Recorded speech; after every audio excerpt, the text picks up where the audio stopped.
Tell us your experience about how you felt like moving out of Delhi to Japan, and more importantly, switching from banking to a different career. I think it's about your mindset, how you take a new situation and be open to new experiences.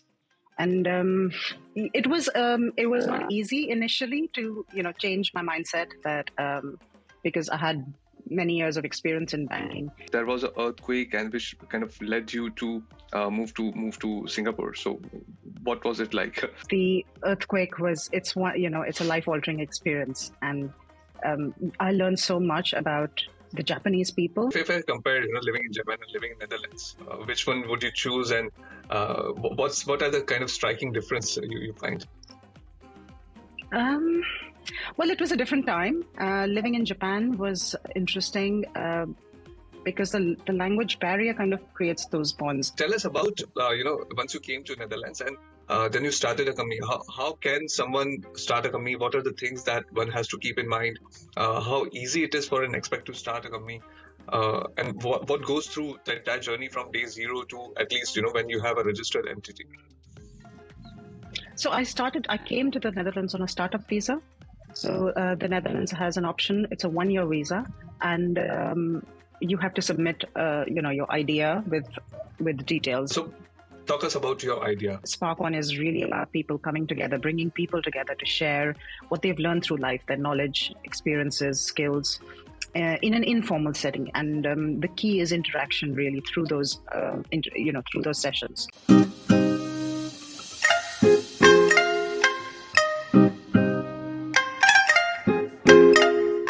Hello everyone, welcome to Staying Indian. Today I have a very special guest with me today, Rashmi Baya. Rashmi has been living in Netherlands for past 3 years. She has lived in many other countries, Singapore, Japan, to name a few. She has started a company, SparkOn, in Netherlands, which has a very unique and interesting business model, as well as, kind of helping out the world. So we'll hear more about it. But before that, welcome Rashmi. Thank you, Gaurav. It's a pleasure to be here. So Rashmi, for our audience, can you tell us briefly about how your journey started and how you kind of moved to so many different countries? Well, I'm originally from India, as you know, from New Delhi, and I'm born and brought up there. I started my career in banking and finance, and actually, when I got married, I moved to Tokyo with my husband, where he was working. So that was the start of my, NRI journey, so to speak. In Japan, I couldn't continue with my banking career because of language barrier. So I reinvented myself and I started teaching. I started teaching English. And after experiencing the earthquake in Japan, we moved to Singapore. And there I was, because it was English-speaking country, I decided I could work in banking again. But when I actually got a job in banking, I realized my heart was no longer in it. And I studied further, and I got a degree in psychology and counselling. And I started working with, in shelters with abused women, with children, with various people. So that was my journey up to Singapore. And during this time, my mother had an accident, and she became wheelchair bound, and that made her, lonely. My mother used to be a teacher, so my sister managed to find a young lady who wanted to learn English, and my mother started interacting with her. And during these sessions, we just saw such a positive change. It really made her feel valued. It gave her a purpose, and it really brought her out of the, depressive or the lonely state. And then we decided that she'd always wanted to learn art and painting, and she never had the opportunity. So we found an art student who wanted to just make a little money and also give back. And the art lessons, and my mother started learning painting at 68. And it was a beautiful thing to watch, the magic that happened. And that was my idea for SparkOn, that so many people could benefit from it if they had a means, an easy way to just learn from each other. So when I started developing the idea during COVID, my mother was here in the Netherlands, and Netherlands really encourages, innovations and startup. And so I decided to move here to establish SparkOn. Wow, that's some amazing, kind of inspiration there to still, want your parents to kind of have some motivation, right, and to kind of pull them out of that state. That is really commendable, and that is amazing. But I like to focus a bit upon your life in Japan. So you kind of moved out of India. Japan is totally different beast, I would say, in terms of how living is there. Because in Delhi you have big houses, and for sure I know in Japan there are very congested places. Because I've lived in Hong Kong, and which is kind of a bit similar. But tell Yes. us your experience about how you felt like moving out of Delhi to Japan, and more importantly, switching from banking to a different career. Because people, think these days that if I even take a break for 1 year, my career is gone. I cannot switch this from this industry because my experience won't count. But to me, I think all dots are connected. It's about your experience is never lost. You sometimes repurpose it. But tell us, how did you felt about that? Japan is just an incredible place, a very different experience, and I think I didn't really struggle. I took it as an opportunity to learn about a new culture, to explore a new place, and the people that I met really made the difference. Actually, through my teaching, I met so many different people. Um, I was able to connect with so many expats, so people from various countries. I have friends from more than 50 countries now because of living abroad. So I think it's about your mindset, how you take a new situation and be open to new experiences. And it was not easy initially to change my mindset that because I had many years of experience in banking, but again, it's similar to moving to a new country. You have a certain situation. You can either keep feeling bad about that situation, that it's not what you want it to be, or you can make the most of it. So you just have to have a positive mindset, and you just adapt to what's given. And if you have that mindset, that openness, life gives you more opportunities. Through my reinvention, through my career, I learned so much about myself. So every time you're put in a new situation, you get to learn about yourself, and you develop sides of you that you didn't know existed. Yeah, that's indeed true. And I mean, learning is the key part here. Keep on learning new skills, and don't take work life that seriously. That that is your life. It's more about kind of a holistic view of everything rather than just working. But you kind of touched upon that there was an earthquake, and which kind of led you to move to Singapore. So what was it like? Actually, the decision was taken out of our hands because my husband's company decided to move us. But the earthquake it's one, it's a life altering experience. And I learned so much about the Japanese people, how they reacted Mhm. to the earthquake, people around us, how people reacted. There were, obviously there were people who just left immediately on the same day. But I'd lived in Japan for so many years that I felt it was home. And I almost felt guilty leaving, actually, because I felt I'm sort of abandoning this place that I called home. But the way those people band together and come together, and are so respectful as a culture with each other. So the supermarkets were empty, but there was no drinking water, but people would just pick up one bottle so that the others could have.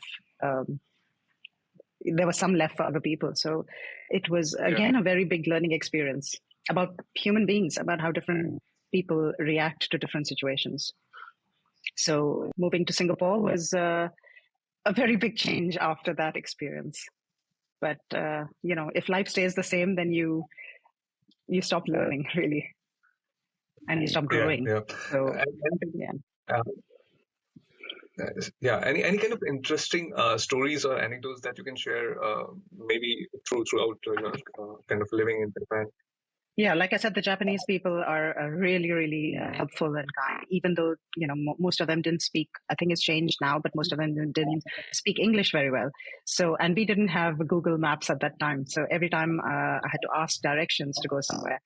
The beauty was, or what surprised me was that people would actually take me to where I wanted to go out of their way and take me, whether it's to a train station or a destination, and then leave from there. So that was really nice. It's a very heartwarming human interaction. And then I learned to Yeah, do that interesting. for other people who would ask. Yeah. Because you think that Japan is very busy, people are very busy, everyone is rushing to Yeah. their own things, but then taking out a few minutes for someone you don't know, that's really Yeah. nice. But then tell us about how kind of you a lot of people don't know that there are many Indians in Japan as well, right? So were you able to kind of through your English teaching meet a lot of Indians as well? I think you meet Indians regardless.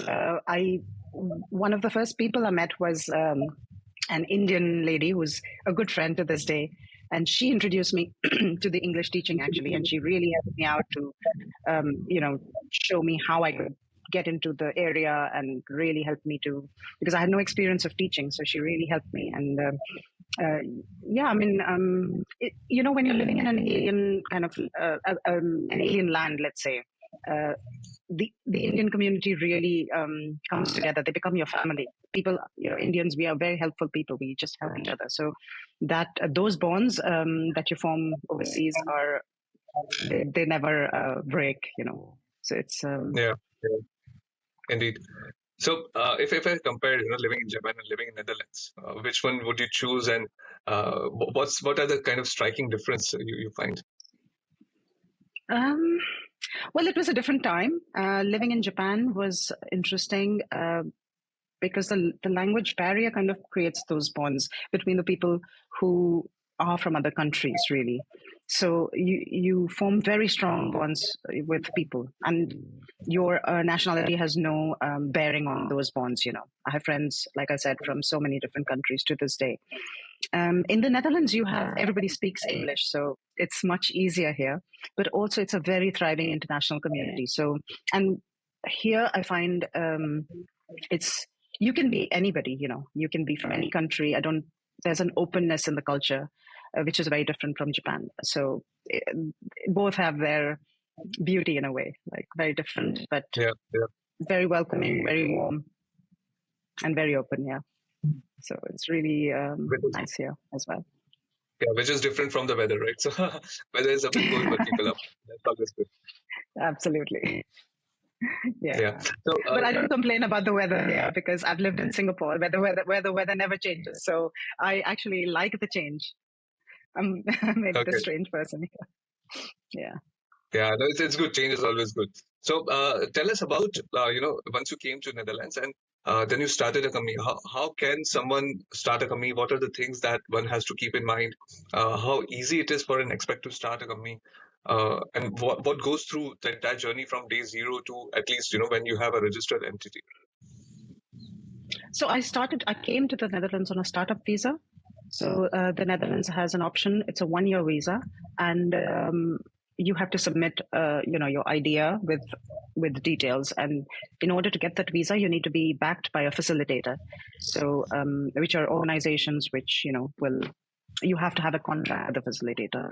So my journey started with the first application, and once the facilitator likes your idea, then you have to give them a proper business plan of how you're going to build the company and what you're going to achieve, with the company, and it has to have a value for the Netherlands. So that is one of the key factors, and I was, lucky to have the approval from a facilitator, and once you have that, you can apply for your startup visa and come and register your company with the Chamber of Commerce, the KBK, and get started. And for the first Okay. year, the facilitator kind of guides you through. So for 1 year, they have to guide you through, acclimatizing and creating a business here. So it's not easy to create a business in a different country. And you can do all this by living, let's say, in India or anywhere in the world, right? You can register You can, for a yes. facilitator. Okay. Yes. And once you're here, you can register your company. So you can register from anywhere. So if you have an idea, go for it. Apply, give it a shot. Yeah, definitely. And let's say, are there any kind of milestones related to a visa if you come here for 1 year, and then how your business has to perform in order to kind of renew your visa?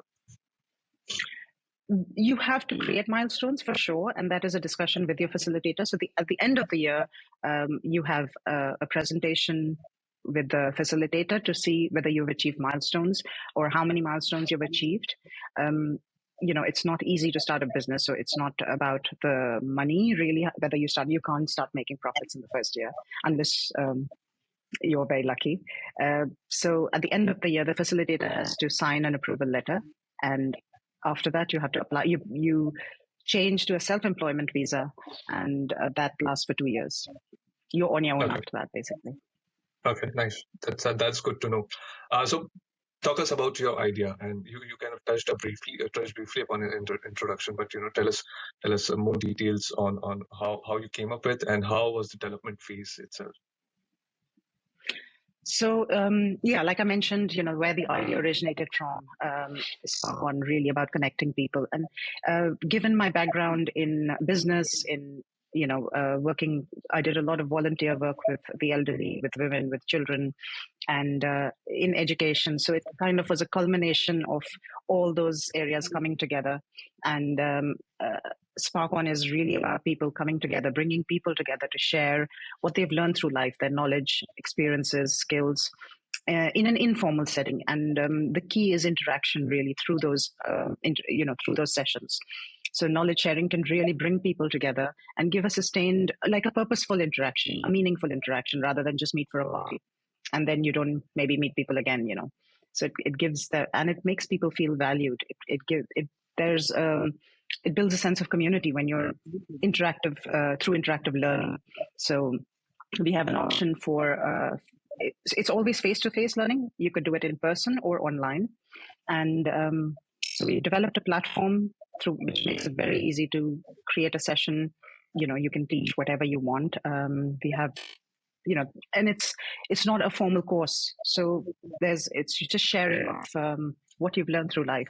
So it's very easy to use, and the key is that it's face-to-face interactive learning. Indeed, I was going through the platform, and if you want to improve your soft skill, if you want to learn painting, if you want to learn a hobby, there are so many options, and I think it's very reasonable in terms of the experience you get, because it's not a course, it's not something that you pay thousands of bucks out of your pocket and download something. It's scheduled one-to-one. You can interact with the person, and I think learning is more fun when you have that option of talking to someone and then asking your questions on the way. Absolutely. The key is to make it affordable and inclusive for everybody. So the price or the language should not be a barrier, and also there is a fear of joining formal courses. Gaurav, like e-learning is huge these days. There are platforms for e-learning, but you can sign up for a course, and most people don't even complete those courses that they sign up for, because trying to motivate yourself to study alone is still a lonely place to be. You're sitting at home and studying. So really through SparkOn, I want to encourage inclusivity and affordability, and just because especially as with AI, with technology, we're losing the human skills, really, the softer skills, like you said. And SparkOn really wants to encourage just continuous learning. Make it really easy for people to try different things, explore different skills, and keep learning. And that is the future, really. Like the people who leadership, critical thinking, teamwork, those are the skills of the future. But you can't get those skills by learning alone online. You have to have interactions for those.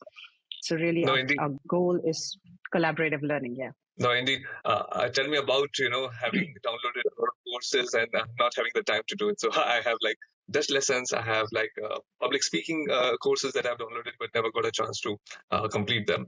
But tell us about what is in future for SparkOn. Where are you headed towards? How is it going? We've just launched it this year, so it's the feedback is incredible. So we're very optimistic. We have a lot of plans of making it better. We take the feedback, really appreciate all the feedback we get to improve it. We have more and more sharers, so the people who share their knowledge, we call them sharers, coming forward with incredible sessions. Really unexpected, unique sessions, and we have people who've joined us already from 63 countries.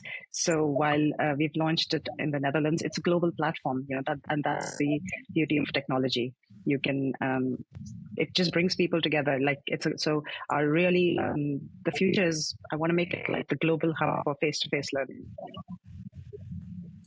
Indeed, definitely. And if you have a platform like that, anyone can use it across and book sessions. So it's kind of a global platform, as you said. So why did you choose Netherlands to start this kind of business? It's interesting. The question. Like I mentioned, it was about intergenerational connections, connecting older people with younger people, and just bringing people together, and also addressing loneliness, like I mentioned earlier. In Asia, the culture generally is we still take care of our parents, we still take care of the elderly, and they live with families. So there is a different family structure there. It's changing, but in the West, in Europe and the US, it's people are much more. There is more loneliness because they're nuclear families, and and as the population is aging, there are more and more older people and even younger people actually who are living alone. So I thought SparkOn would have a much more bigger impact in Europe. My family is based in various places in Europe, so it was also for me to move closer to family. And Netherlands really is English speaking. It's very international, and I think it's a really great base to reach out across Europe, and and then globally, of course. Yeah, indeed, true. What you can share a bit more is from the platform itself. Any particular person or any particular story in terms of someone and he joined your platform and that transformed something into something. Yeah. Yes. Yeah. Okay. We've had really, seen transformation in people through SparkOn. One of our earliest sharers was an amateur photographer. She used to take pictures with her iPhone and post them on Instagram. And but they were really good pictures, so I really encouraged her to share on SparkOn. And once she did that, she got such good feedback that it really gave her the confidence and to really pursue photography as a profession eventually. So over a period of time, and today she's a professional photographer. And I have other similar stories. Another lady who had been learning yoga for 15 years, she started teaching on SparkOn. And the feedback encouraged her so much that she got into meditation. Today, she has her own thriving hypnotherapy. She qualified in hypnotherapy because that interest came from her background in yoga and meditation. And she's reinvented her whole career. So also people I personally received so many messages from learners who come, because SparkOn gives them a safe space to share their stories when they're interacting during sessions, and they feel the sense of community. And it's wonderful for me to receive those messages about people who have experienced this. Amazing. Yeah, indeed true.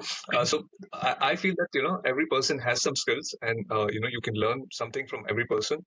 And I think that your platform kind of helps people to realize what their core skills are and give them the confidence to pursue those. So it's really good initiative, Rashmi. And I like people who are listening to us to kind of go and visit and see if anything interests them. I'll share the links in the descriptions. But thank you so much. Thank you for taking out the time and sharing your journey with us. Thank you, Gaurav. It's a pleasure to be here.